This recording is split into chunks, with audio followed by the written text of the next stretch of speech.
Come on. Good boy. Hey, good boy. Good boy.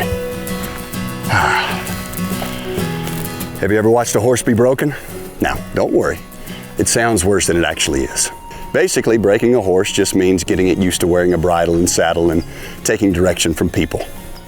All of this gets a horse ready to accept a rider. And at a place like Hope Ranch, we rely on horses for all kinds of things.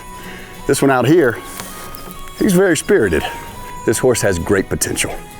In a few weeks, he'll be able to carry a rider. Eventually, we'll get him out on the range with the cows, and he'll be guiding the herd in no time. Now, for a horse on a ranch, the future is pretty certain. He may not know it, but we do.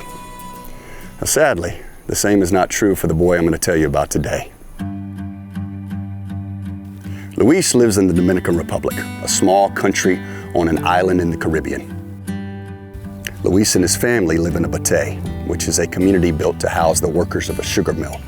The homes are surrounded by sugarcane fields and require either a very long walk or a drive down a dirt road to get to the nearest small town. Luis's father spends long hours every day chopping sugarcane for the mill. Luis's grandparents also live in the batey. Luis and his older brother both dream of leaving the batey when they're older.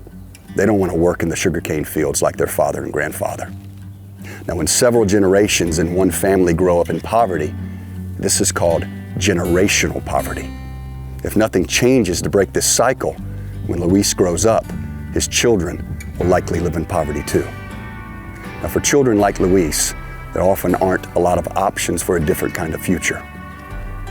A pastor from a church started making the long drive out to the batey.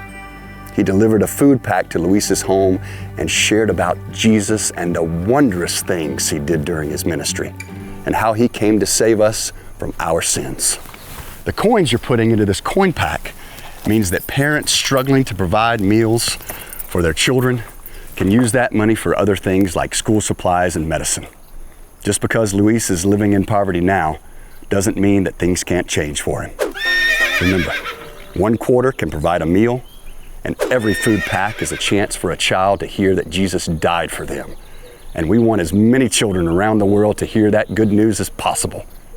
Now, your time on the ranch is about halfway up. That means there's still plenty of time for you to bring in more coins. I'm gonna get back to training. I'll see you tomorrow. Come on.